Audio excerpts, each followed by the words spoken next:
Toute la création t'adore. Alors, permettez-moi donc d'esquisser quelque chose sans m'interrompre. D'accord? D'accord, grand frère. Le Saint-Esprit vous a oint pour des services. Vous a fait entrer dans un office que vous aviez en nom, mais maintenant, dans la puissance du Saint-Esprit et les aides qui vous ont assignés, vous êtes dans l'agenda et dans le collimateur de Dieu. Et aussi de l'ennemi juré Satan. D'accord? Ce qu'il a revêtu sur vous, c'est son autorité et sa puissance. Et maintenant, vous êtes connus dans le ciel comme les agents de puissance. Amen. Maintenant, il faut que je stabilise quelque chose en vous, avec ces paroles-ci. L'autorité que le Seigneur Jésus nous donne, ce n'est pas pour la destruction, c'est pour l'édification.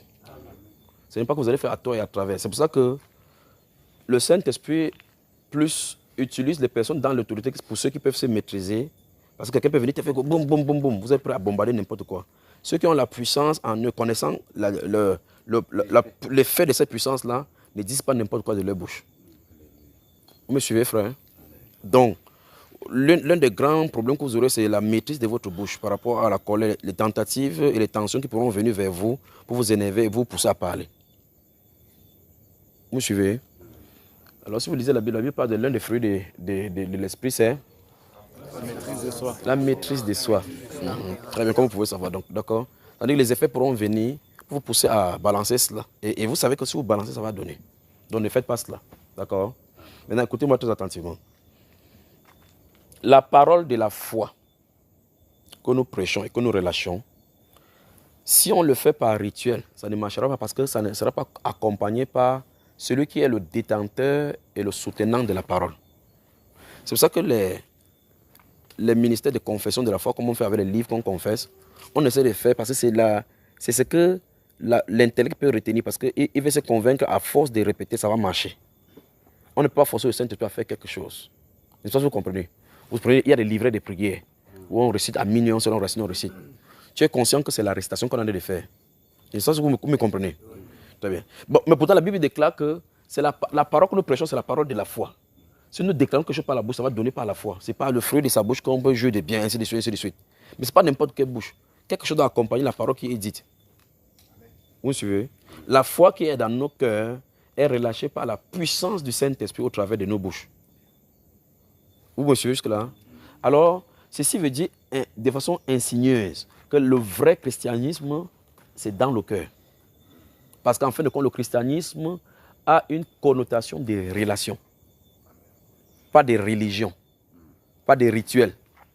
Vous me saisissez bien? Hein? Donc, ce qui est différent entre le groupe où on appelle Jésus et les autres styles de religion qui peuvent avoir sur la terre, c'est que la différence est au niveau de la relation. C'est le seul groupe où il y a une relation entre la divinité qu'on a de prêcher là-bas et les autres. Les autres sont les esclaves. Comme vous entendez, les religions proches là, sont les esclaves d'Allah, nous sommes les esclaves de celui-là et autres.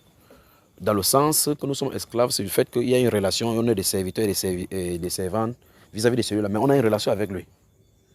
Ça va au-delà du maître à servant. Ça passe à un moment donné au niveau de père et fils. Père et fille. À un moment donné, ça traverse encore un autre niveau, ça part au niveau des amis.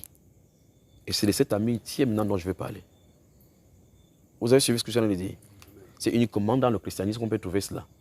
Donc le véritable, ou bien encore la véritable, comment il va dire cela? Quand tu dis chrétienne, tu es en train de parler de relation. Parce que la relation chrétienne veut dire clairement que la personne qui est en train de s'appeler chrétien a une relation avec la personne qui est le fondateur de cette histoire de chrétien. Vous m'avez suivi? Alors la relation donc c'est du cœur à cœur. Si vous prenez votre Bible dans le livre de 2 Corinthiens au chapitre 13, le dernier verset, dans certains livres, ça finit au verset 14, dans un autre, ça finit au verset 13. Oui. Très bien. Maintenant, lorsqu'on rentre donc dans le grec par rapport à le premier verset que nous avons pris dans 2 Corinthiens chapitre 13, on parle donc de fellowship. Et fellowship veut dire la communion. Communion. Konania en grec. Donc le mot qui est utilisé là-bas, c'est konania. Dans le livre dans ces 2 Corinthiens chapitre 13. Alors donc maintenant, je vais parler donc de la relation d'intimité, en amitié, en relation avec le Saint-Esprit, le glorieux Saint-Esprit qui est sur vous. Vous saisissez bien? Donc, ce sont ces choses-ci qui ont fait de telle enseigne que l'Église se meurt parce qu'on a perdu la véritable identité et le conducteur des chrétiens est resté éloigné et les chrétiens font leurs activités sans lui. Voilà le vrai problème.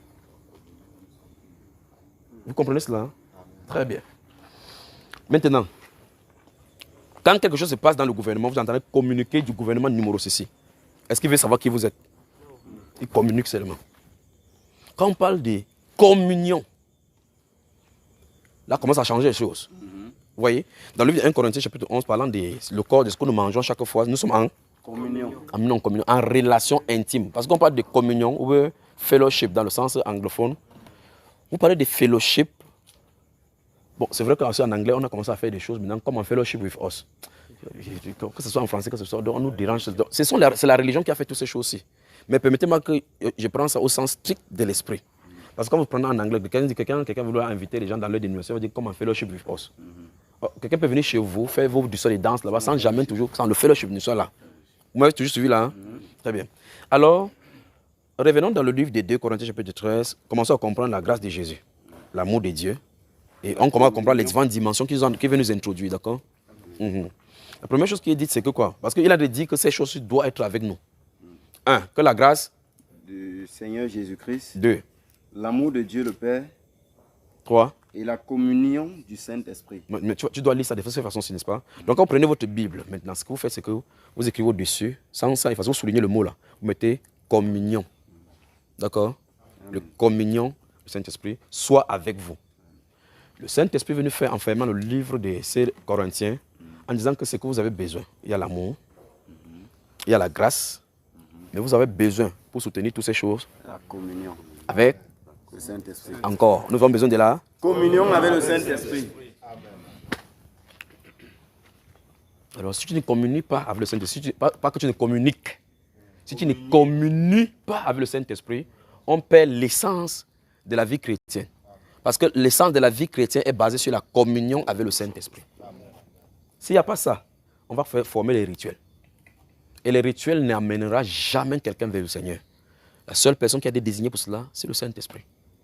Il est l'auteur de la drague, l'auteur de la conversion, l'auteur de la conviction du péché, l'auteur du revêtement, l'auteur du nettoyage du cœur, l'auteur de la sanctification de nos voix, l'auteur de la purification de nos pensées, l'auteur du scellement en vue de dire tu es prêt pour l'éternité.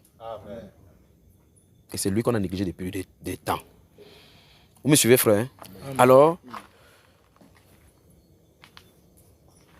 je veux donc vous dire ce soir qu'au sortir de cette première conférence, le Saint-Esprit ne s'intéressera pas sur votre ministère de puissance que vous allez avoir, mais de la communion avec lui.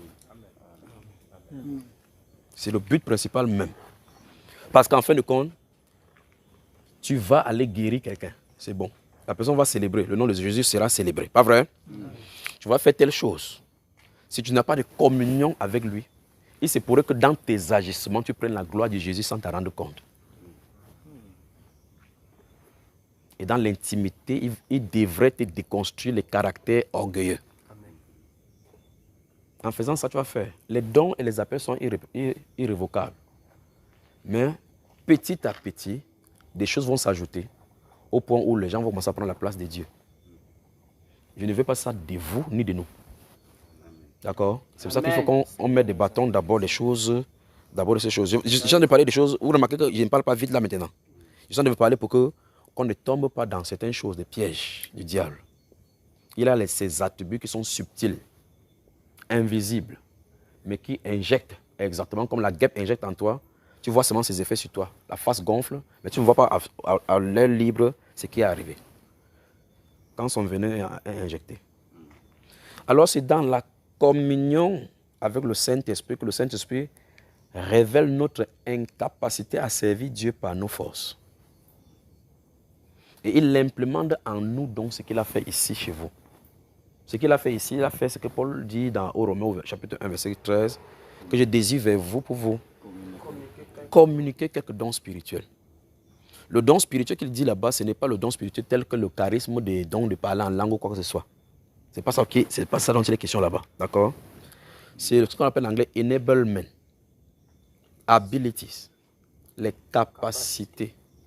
C'est-à-dire qu'il vient, il impose pour que les capacités de Christ commencent à fonctionner dans ton homme intérieur. C'est ça que l'apôtre fait. C'est ça dont il est question. Parce qu'un être humain n'est pas le donneur des dons. Le simple bon sens voudra que vous sachiez de quoi il est question. Amen. D'accord?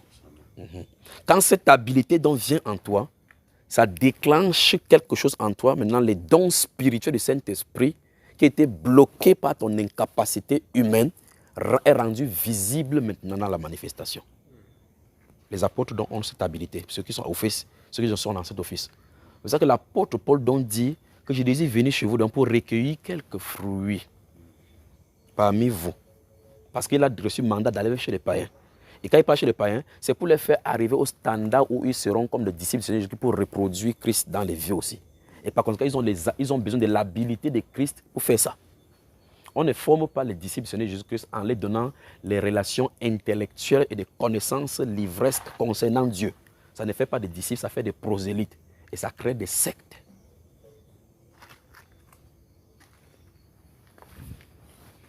Vous m'entendez ça? C'est d'où la naissance des écoles bibliques et les écoles théologiques. On essaie d'étudier Dieu et les manières et des stratégies de communication pour faire transmettre l'évangile de Jésus-Christ à un peuple qui se meurt. Les peuples qui se meurent dans le péché ne sont pas transformés par la connaissance de la Bible, mais par la connaissance de ce que le Seigneur a fait pour eux à la croix, révélé par le Saint-Esprit. C'est pour ça qu'un pécheur peut dire que, tu dis que c'est qui? Le jour du 25 décembre, on projette ça chaque fois. Jésus est mort à la croix, il voit en buvant un fume de cigarette. Quand tu connais le type qui joue là-bas, je l'ai vu un jour là-bas dans le oiseau, on a dit qu'il fumait, on a dit qu'on ne l'adorait pas, mais les catholiques ont fait. Il voit Jésus, on a dit, le but que celui-là a mis le film de Jésus, c'est qu'il croit que Jésus est sauveur. Quelqu'un a discuté que celui c'est un fumeur. Donc le message ne passe pas.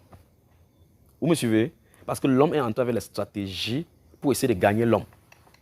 Et Satan a déjà préparé les stratégies dans leurs pensées pour contredire ça. Le Saint-Esprit connaît le besoin de l'homme.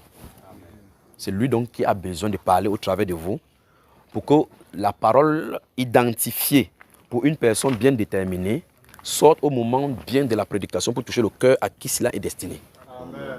Sans les stratégies que tu aurais conçues toi-même. Toute stratégie conçue dans nos pensées, dans l'optique de gagner quelqu'un, équivaut au rituel. Les rituels ne font pas gagner les gens. Si tu gagnes les gens par rituel, un autre rituel vient de le faire quitter chez toi. Amen. Pour quelqu'un dit en tant que conducteur, n'essaie pas de gagner les gens par des rituels. C'est qu'un rituel plus grand que les tiens. Les rituels plus grands que les tiens. Viendront les arracher. Et comme vous aimez tout le monde, tu vas rester avec 4 fidèles. Tu vas te fâcher. Les mieux vont commencer contre les pasteurs. Vous comprenez ça, frère? Les gens commencent à faire maintenant que le type là, il a pris la magie en Inde, il est venu prendre mes fidèles. Tu as commencé maintenant à dire maintenant que ce sont tes filles, tes fidèles. Quand vous avez le Saint-Esprit, vous avez tout ce dont le monde a besoin. Ce qu'il faut faire avec le Saint-Esprit, c'est ce qu'on a de lire dans cette Bible-ci. Il faut votre communion avec lui. L'autre mot pour communion, c'est intimité profonde. Dans l'intimité profonde, le Saint-Esprit vous introduit chez Jésus comme son ami. Dans l'intimité profonde avec le Saint-Esprit. Il ne nous appelle pas disciples du Seigneur. Il ne nous appelle pas serviteurs du Seigneur. Il nous appelle amis. Parce que c'est dans la communion qu'il dit les secrets du royaume. Les choses sont codées dans la Bible. C'est décodé dans l'intimité.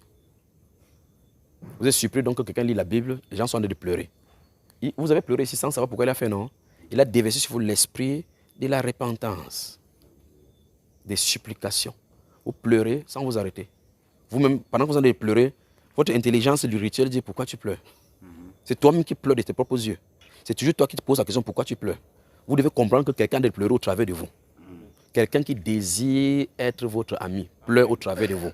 Parce qu'en pleurant au travers de vous, les larmes qui coulent de tes yeux vont devant le trône et dit l'Esprit connaît, il intercède pour nous par des soupirs inexprimables. C'est pour ça que tu ne parviens pas à avoir la réponse quand tu poses ces questions. Parce qu'il ne demande pas ton langage pour faire. Il connaît les besoins vrais de ton cœur. Même quand tu exprimes de ta bouche, tu ne sais même pas si c'est ça. Il prend donc ça en larmes. Pour savoir que c'est lui qui prie en toi, tu pleures sans savoir pourquoi tu pleures. Mais le Saint-Esprit pleure au travers de toi, devant le trône, pour prendre les grâces qu'il a vues pour toi, pour que tu puisses être en communion avec lui. Amen. Tu es tranquille maintenant. Gloire soit rendue. Ne vous inquiétez pas, il va dissiper tout ça. D'accord? C'est donc pour ça, vous devez savoir que quelque chose d'anormal ne passe. Parce que ce n'est pas normal, vous, en tant qu'être humain, vous ne voulez pas pleurer. Mais vous voyez que les larmes. Et là, maintenant, l'une des grandes révélations de ces larmes aussi, c'est que vous remarquez que ce n'est pas des larmes de tristesse. Même le style des larmes, c'est les gouttes qui coulent. Ce n'est pas le goutte comme vous entendez que quelqu'un est mort et vous entendez pleurer le monde. Si vous pleurez quelqu'un dans le monde, ce n'est pas ce style de larmes-là qui sort. Cette larme aussi, ça montre que c'est le larme du Saint-Esprit. Vous me suivez? Amen. Très bien. Et donc, les larmes que ton père est mort, tu as entendu une triste nouvelle et que les larmes sont en train de couler. Parce que ce genre de larmes-ci, ça ne produit pas les tristesses selon le monde. Ça produit plutôt la tristesse de ton état et de ton besoin de rédemption. C'est pour cela que quand tu finis cette tristesse-là, cette tristesse selon l'Esprit, selon Dieu, quand tu sors de là-bas, tu es en joie. Tu es en paix. Il y a une paix qui t'a envahi. Donc, devant le trône, la repentance a été agréée. Le Saint-Esprit t'a introduit dans la relation. Amen.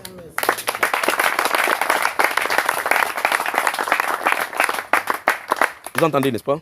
Alors, c'est là où le Saint-Esprit nous amène dans la relation. Le Saint-Esprit désire communier avec nous et de nous introduire à Jésus comme étant quelqu'un qui est ami de Jésus.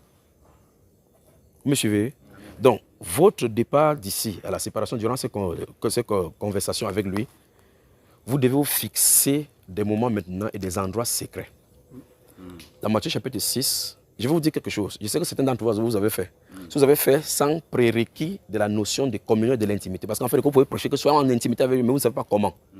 Vous avez la connaissance de la Bible. Vous pouvez lire la Bible, souligner partout et haut là-bas. Mais le OK est donné par le Saint-Esprit. C'est ça, le fonctionnement de cela est donné par le Saint-Esprit. Vous ne pouvez pas forcer. En tout cas, tu vas beau lire, voici les miracles qui accompagnent ceux qui auront cru. C'est vrai dans la Bible. Mais pour que ça quitte donc de la Bible, pour que ça fonctionne dans ta vie, il faut le Saint-Esprit. Dis à quelqu'un, tu as intérêt à être en intimité. En réalité, nous sommes coupables devant Dieu vis-à-vis des chrétiens sur lesquels nous sommes établis. Parce qu'ils nous doivent exigence. Ils devaient nous exiger que pourquoi ça ne fonctionne pas avec nous. Parce que ça ne fonctionne pas, alors ça veut dire que notre intimité avec lui n'est pas correcte. Et par conséquent, tu ne dois pas exprimer que le fidèle que tu diriges croit à ces paroles-là, alors que toi-même tu crois que ça ne marche pas. Vous me suivez un peu ce que... Are you getting the point? Vous comprenez un peu là où je vais amener? Si je lis la Bible, ça ne fonctionne pas pour moi. Ne prêchez pas ça à quelqu'un. Si ça ne fonctionne pas pour toi, ne dis pas à quelqu'un que ceci est vrai. Si tu prouves, tu fais comment? Lorsque j'étais parmi vous, ma parole et ma prédication... Très bien. Non, attends d'abord. Le discours. Donc, beaucoup de choses qu'on fait au milieu chrétien, on fait des discours pour persuader. Bon, tu peux persuader quelqu'un qui lève toi et marche. On peut persuader des gens dans le milieu religieux qui ouvrent ta bouche seulement, parle par la foi. Bon, persuade-le de marcher au nom de Jésus, alors on voit. On peut faire ça, hein? Ici donc, vous ne pouvez pas tricher. Au lieu de rararara, on peut trier. Dis à quelqu'un maintenant, soyons vrais. Nous avons l'authentique maintenant. Cultivons notre champ avec lui. Pour qu'on sorte avec des fruits qui glorifient le nom de Jésus.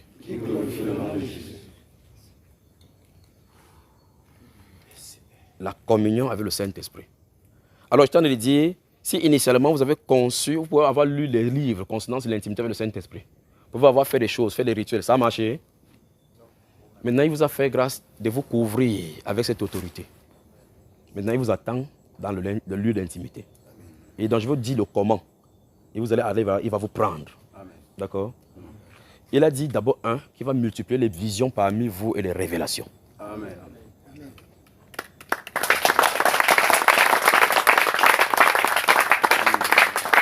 C'est l'un des signes dont là-bas vous allez voir. Vous allez commencer à voir maintenant les visions claires, des choses, des révélations. Vous voyez comment quelqu'un dit, j'ai ouvert mes yeux et puis j'ai vu quelque chose. Ce qui n'est pas normal dans l'état actuel des choses de l'Église.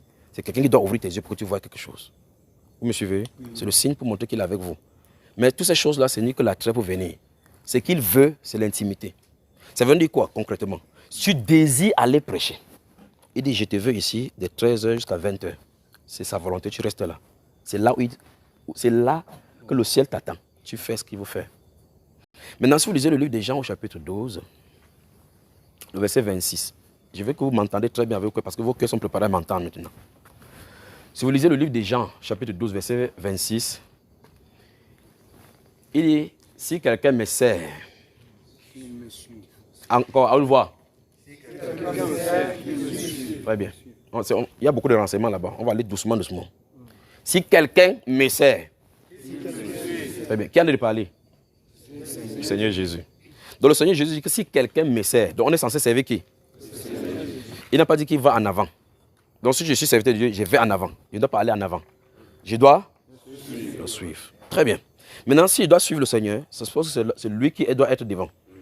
Donc je ne marche pas devant et puis il est derrière moi. Parce que c'est lui le bon berger. Dans Jean 10, verset 3, il dit qu'il connaît ses brebis, il les fait sortir. Il les appelle toutes par leur nom. Quand il les fait sortir, il marche et les brebis les suivent. N'est-ce pas? Donc dans ce Jean chapitre 12, verset 26, il dit si quelqu'un me sert, qu'il me suive. Et puis il dit maintenant que et là où je suis, là aussi sera mon serviteur. Donc il ne dit pas que là où mon serviteur serait, là je serai. Vous me suivez? Par ces paroles, le Seigneur Jésus veut dire qu'il attend que chacun de ses serviteurs doit attendre l'instruction de lui. Amen. Il bouge, tu bouges. Il a montré ça dans l'Ancienne Alliance, dans la colonne de nuit et la colonne de feu. Même si vous voulez partir n'importe comment, même si vous voulez bouger n'importe comment, c'est la colonne de nuit et la colonne de feu qui donne le tempo. Oh, il va pleuvoir ces nuits. Oh, il va pleuvoir de nuit. Le prophète, lui, regarde juste la direction du Saint-Esprit. C'est fixe. Quand c'est fixe, même s'il pleut, même s'il fait n'importe comment, il reste là. Tu sèmes le maïs, ça va pousser, tu vas le mettre au sol, tu mets au sol, tu finis de mettre au sol, tu le champ, et là, tu dis que d'ici mars, ça va sortir. Il commence à bouger. Quand il commence à bouger, deux choses l'une. Soit tu cales là-bas, tu attends le maïs, ou tu le suis. Quand la colonne de Dieu bougeait, Israël bougeait. Quand ça comptait aussi longtemps que la colonne de Dieu restait sur place, Israël fixait son camp et restait là. Vous avez suivi le type, n'est-ce pas? Et donc le Seigneur Jésus qui dit que là où je suis, là aussi sera mon serviteur. Alors on ne peut pas quitter, aller vouloir prêcher les choses de Jésus, le laissant derrière alors que ce n'est pas sa volonté. La volonté de Dieu est clairement expliquée dans les Saintes Écritures qu'on doit aller prêcher la bonne nouvelle à toute la création. Mais il n'a pas dit ça de façon péremptoire qu'on parle tout le vent de doctrine, qu'on parle n'importe quand, comme on veut. Il n'a pas laissé ce champ de mission-là à ce qu'on parle selon nos règles. Malgré qu'il ait dit cela. Je crois que l'une des fois, j'ai prêché avec Béger de la Sainteté sur la grande commission n'est pas pour tous. Ça peut choquer parce que c'est totalement contraire au style de prédication qu'il y a. Parce que les prédicateurs disent que c'est tout le monde qui appelle la grande commission. Vous lisez la Bible, ce n'est pas ça. Vous me suivez, frère? Vous sortez que, ok, m'en vais dans le métro prêcher. Les homosexuels sont là, vous partez, vous allez prêcher les esprits, après vous rentrez, vous avez mal. Tu pries au Seigneur, guéris, mais ça ne sort pas. Il t'avait envoyé là-bas. Jésus était dans le métro quand tu prêchais. Alors maintenant, écoutez-moi bien. La communion avec le Saint-Esprit implique l'obéissance à sa voix. Dans la communion avec le Saint-Esprit, vous apprenez l'obéissance à sa voix. Parce que dans cette communion-là, il vous apprend premièrement l'écoute de sa voix. Primordial, c'est la première des choses. Dans ce sens, vous commencez à comprendre ce que Jésus a dit, mes brebis entendent ma voix. La voix du Seigneur Jésus est libérée dans nos pensées par le Saint-Esprit. Vous me suivez? Alors, à l'écoute de la voix du Saint-Esprit et à l'obéissance de dites voix, lorsque vous êtes dans la position où il veut que vous soyez, Jésus viendra sur la scène parce qu'il vous a commandé d'y être. Vous me suivez? Vous n'amenez pas Jésus dans la scène. Vous venez le présenter parce qu'il est là. Et les gens le voient visiblement manifester.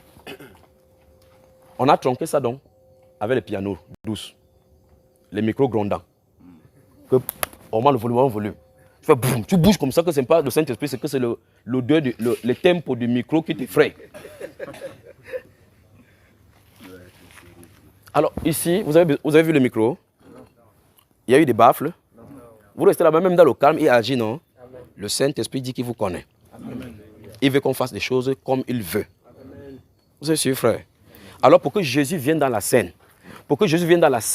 et se présente à la population vers qui vous allez prêcher, ça ne consiste pas au verset biblique arrangé et prêché littéralement et avec un bon discours de langage. Cette technique-là, Origène le connaît, il a instruit. On a des techniques de prédication, le style, comment monter le ton, descendre le ton. Le style, toujours monter, descendre. Saint-Esprit n'a pas besoin de ça. il a besoin d'utiliser ta langue, ta pensée, pour dire juste la parole qu'il veut à cet instant pour que les gens soient sauvés. Amen. Pour cela, ça se cultive dans l'intimité. Donc l'intimité dont on se trouve, ou bien encore la communion se trouve comme étant maintenant votre prochaine étape après avoir quitté ces lieux de rencontre avec lui. Amen. Et je vais donc vous dire comment le faire. Donc on va arriver sur le comment, d'accord? Et quand vous allez entendre le comment, si, que ça soit le socle de votre vie religieuse maintenant. Ça veut dire que tout ce que vous avez eu à faire, il faut formater ça d'abord. Première chose, il faut formater. Ça, c'est le groupe chrétien qui a fait, c'est pour édifier. Dire à quelqu'un que formate ça. Parce que tu avais fait selon ta pensée pour pouvoir indiquer les gens. Vous me comprenez? C'est la première chose. Vous allez mettre le tableau à 0. Vous allez formater tous les CD que vous avez obtenus. Parce que vous voulez aller construire maintenant sur les nouvelles bases. Vous m'avez suivi? C'est la première étape. Groupe chrétien d'édification pour le corps de Christ. Tu as édifié depuis? Après, vous entendez les insultes viennent, ça te fait, tu te fâches, tu bloques quelqu'un. Dis à quelqu'un que courage.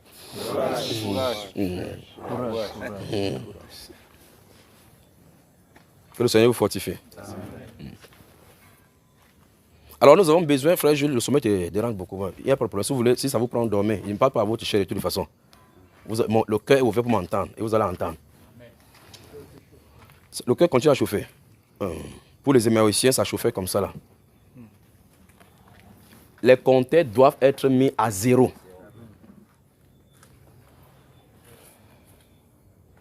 Vous avez compris? Parce qu'en fin de compte, quand vous viviez ça, ça n'a jamais marché. Donc ne prenons pas l'ancien formé pour vouloir continuer. Dans l'une des années, le Seigneur m'a fait prêcher sur une première partie sur les déchets issus des dénominations. Le nettoyage, besoin de nettoyage. Et vous avez vu, si vous lisez Actes des Apôtres chapitre 15, les gens du parti des pharisiens qui avaient cru ont commencé à enseigner les frères qu'il fallait être circoncis selon le rite de Moïse. Et ce sont les pharisiens.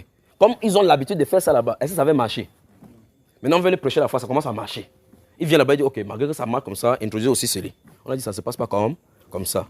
Parce qu'ils n'ont pas été nettoyés par rapport à leurs croyances. Il fallait mettre, ok, bon, est-ce que quand ils étaient pharisiens, ils trouvaient la voie de Dieu? Ça veut dire qu'il faut d'abord tout ce qu'on a enseigné chez les pharisiens, même ça semble être même là-bas. Mais ça d'abord des côtés, d'abord. Vous dites, Seigneur, je suis là, nettoie-moi. Je vais prendre un nouveau départ avec toi. Amen. Vous m'avez suivi? Amen. Très bien. Quand vous avez fait cette décision-ci, la deuxième étape, c'est que la Bible, quelqu'un dit la Bible, soit ton seul compagnie physique que tu vas avoir. D'accord? Parce que les livres humains ont les pensées humaines glissées, généralement inspirées par Satan. Mais dans la parole de Dieu, c'est la voix du Saint-Esprit qui est. C'est pour ça que le Saint-Esprit ne t'indiquera pas d'aller commencer à copier les choses chez les gens pour aller prêcher chez les gens. Non, non, non, non, non, non, non. Il peut te donner des livres, quelque chose pour toi, pour ton éducation personnelle. Vous comprenez? Mais dans la base, ce que Dieu a donné aux gens sur la terre, c'est les Saintes Écritures. Toute écriture est théonosis, expirée de Dieu, le souffle de Dieu. Toute écriture, pour corriger. Donc, tu as besoin de correction, ça ne se trouve pas ailleurs, c'est dans la Bible. Toute écriture. C'est inspiré de Dieu. Donc, quand on nous dit toute écriture est inspirée de Dieu, ça montre que Dieu a mis ça là-dedans. N'ai-je pas rien mis pour toi par écrit? C'est-à-dire par écrit, ne cherche pas quelque part. Alors, comme les gens savent que les gens n'ont pas de relation avec le Saint-Esprit, ils commencent à aller là-bas essayer d'étudier, tordre, twist, tordre. Certaines écritures. 7 principes bibliques pour vivre une vie abondante. Tu finis de lire ça 7 fois, la vie abondante ne vient pas. Maintenant, j'ai introduit dans les premières visions que Dieu m'a montrées. Parce qu'il vient de dire ça maintenant et puis la vision est revenue. Le 20 janvier, quand je me couche, il dit bien quand je me couche. Mais voici, je commence mes jours de jeûne.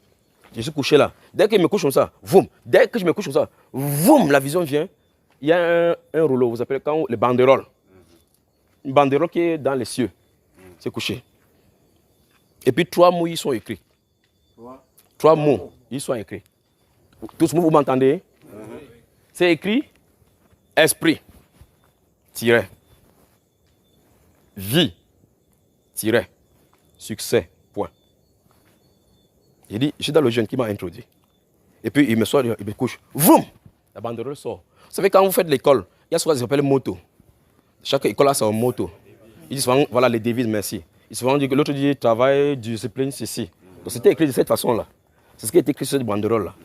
Ça commence par esprit tiré, vie tiré, et puis succès.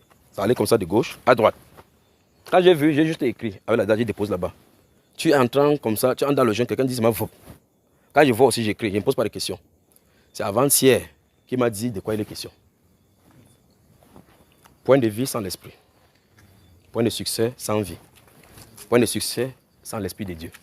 Tout ce que vous gagnez sur la terre, pensant que c'est l'esprit, pensant que c'est le succès, si ça n'a pas été initié par le Saint-Esprit, c'est la vanité et la mort. Donc, quel qu'en soit ce que vous voulez faire dans la vie, il faut commencer avec l'esprit de Dieu. Ça doit commencer par lui. Il est le créateur. Le Saint-Esprit est le créateur. C'est lui qui a insufflé ses respirations en nous. C'est lui qui est notre défenseur, notre consolateur. C'est lui qui a ressuscité Jésus d'entre les morts. C'est lui qui va nous ressusciter. C'est lui qui va nous enlever. Et lui, on le laisse. Alors, tout ce qu'on fait sans le Saint-Esprit égale à la mort. Vous voyez donc finalement comment l'homme, tout ce qu'on fait là, quand c'est extempié de la vanité, ça suppose que ça ne sert absolument à rien.